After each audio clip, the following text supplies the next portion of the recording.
Welcome back to the deep dive. Today we're zeroing in on some high-stakes football, specifically how just one injury can really throw a wrench into a team's plans, especially when it hits right before a huge game. You asked us to look at the Kansas City Chiefs dealing with the injury to their starting running back, Isaiah Pacheco. What we've got here is, well, it looks like a mix of immediate tactical chaos and some serious long-term contract pressure building up. Yeah, it's kind of the perfect storm, isn't it? So our mission today is to, quickly cut through the injury details, figure out the roster hole this creates, not just numbers, but his style of play, and then put it all in context. We need to look at Pacheco's history, because that history suddenly makes this MCL sprain a massive liability heading into contract talks. Okay, right. Let's unpack that. The main thing is clear. Isaiah Pacheco, their running back, he sprained his MCL in week 8. And that's not just bad news. It makes their backfield immediately really uncomfortably thin, especially with the Buffalo Bills coming up fast in week 9. Let's nail down the timeline first. Where exactly did things go sideways for him? Reports say Pacheco hurt his knee in the second half, right? Right. Monday night against Washington. Exactly. And that Monday night football game is, well, it's the core of the immediate problem. Yeah. Andy Reid confirmed the knee issue after the game. Then Tom Pelissero, the reporter, he clarified it's week to week. But, when you have a Monday game and then a huge Sunday clash with the Bills, that short week means week to week. Basically translates to he's definitely out for week 9. There's just no time. Yeah, that quick turnaround makes recovery almost impossible for that game. But it must also mess with their ability to plan organizationally. What are people saying about the team even being able to react? Well, they're saying there's just no time. The analysis we're seeing suggests it's hard to imagine any moves are forthcoming in time, like signing someone off the street or elevating them quickly enough for this Bills game. So the immediate thing is Kansas City has to roll into week 9 with who they have right now. And yeah, that backfield looks significantly depleted. Okay, so we need to grasp just how big Pacheco's role is, because it's not just about the stats, is it? It's about his whole demeanor. People say he sets the emotional tone for the offense. Oh, absolutely. Pacheco is the engine. He runs, with that low pad level, that violent intent. He sets the physical tempo for the whole game. Just this season, he's already got, 329 rushing yards on 72 carries? Plus, he's versatile, 11 catches for 43 yards. And his career totals with the Chiefs, almost 2,900 yards from scrimmage, 17 touchdowns. That's real production you need to replace. But maybe more importantly, you need to replace that style. Right, and this is where it gets strategic. Who do they actually have to step in for a powerful runner like Pacheco? Because the names available, well, they raise some questions about who the team really trusts. Yeah, this is where you see just how thin that depth chart really got. Yeah. You've basically got 4 guys now competing for carries. Elijah Mitchell, Clyde Edwards-Helaire, Kareem Hunt, and Brashard Smith. And the situation around Mitchell and Edwards-Helaire specifically is pretty telling. Okay, walk us through that. Mitchell's on the active roster, but what does being a healthy scratch all year really tell us about his value right now? Well, being a healthy scratch means the coaches see him as the least valuable running back they could activate on game day. They've consistently dressed other guys instead. They haven't cut him, maybe keeping him as trade bait or just deep insurance. But it clearly signals they don't fully trust him for the weekly game plan. Not yet, anyway. And that Clyde Edwards-Helaire situation is maybe even more indicative, isn't it? It really is. Yeah. Edwards-Helaire is technically on the practice squad. That's a big demotion for a guy who was a first-round pick not that long ago. Being on the practice squad means he has to be formally elevated just to play on Sunday.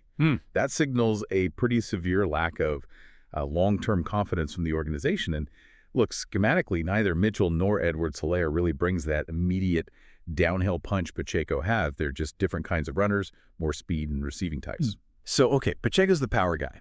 The main replacements are guys who've either been inactive or demoted, and they're maybe more finesse backs.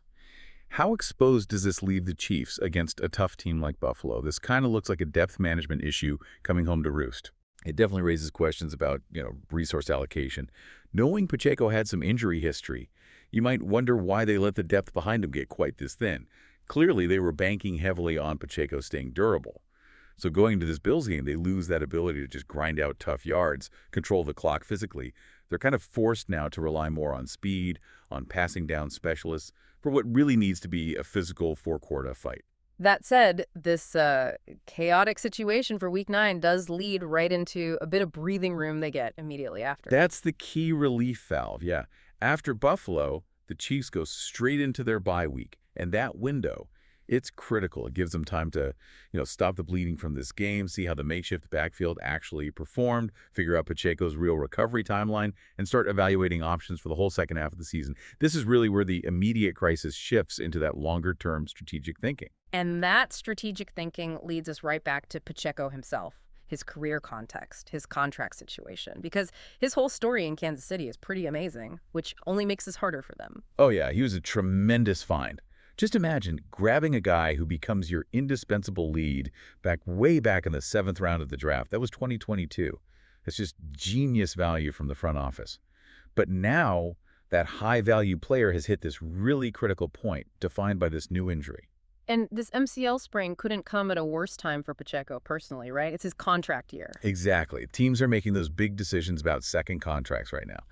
And unfortunately for him, this MCL thing, it doesn't happen in isolation. It forces the Chiefs, and probably other teams evaluating him, to look really hard at his injury track record. Which includes that significant fibula injury he had, the one that caused him to sort of hit a wall last year.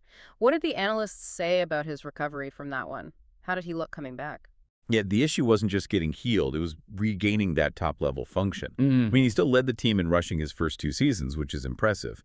But the reports noted that after he came back from the fibula break, he seemed to struggle to regain that elite breakaway speed, that lateral quickness you need to beat defenders to the edge in the open field. He still ran hard, absolutely, but that extra gear, that top-end burst, it seemed a bit compromised. And he admitted it was a struggle, didn't he? Even vowed to come back fully healthy and ready for this season, 2025. This new injury just completely undermines that whole narrative and really complicates how they value him long term. Right.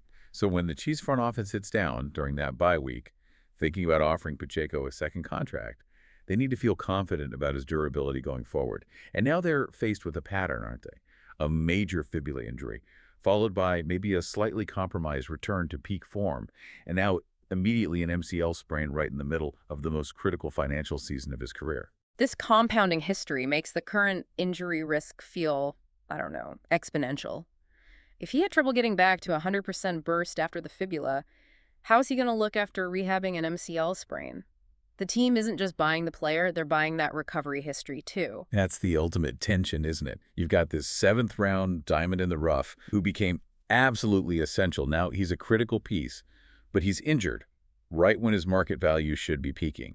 They have to weigh those impressive career numbers, 2,900 yards from scrimmage, against this emerging pattern of struggling to regain that top form after getting hurt. So let's leave you, the listener, with the complexity of this choice. First, the Chiefs have to somehow get through this Bills game with a really thin, maybe strategically mismatched backfield. Immediate pressure. Then, during the bye week, they pivot. They have to make a long-term call on a player who's both incredibly valuable to them and now looks, well, historically fragile. Yeah, and this really raises a tough question for you to think about. Given Pacheco's documented struggle to get all his explosiveness back after that fibula injury, how does this new MCL sprain factor into the team's long-term calculation? Does that difficult first recovery make this second major injury potentially a deal breaker? Or is his unique running style, that intensity he brings, just too valuable to let walk away, even with the increased injury risk? It's a decision that perfectly highlights that brutal intersection, you know?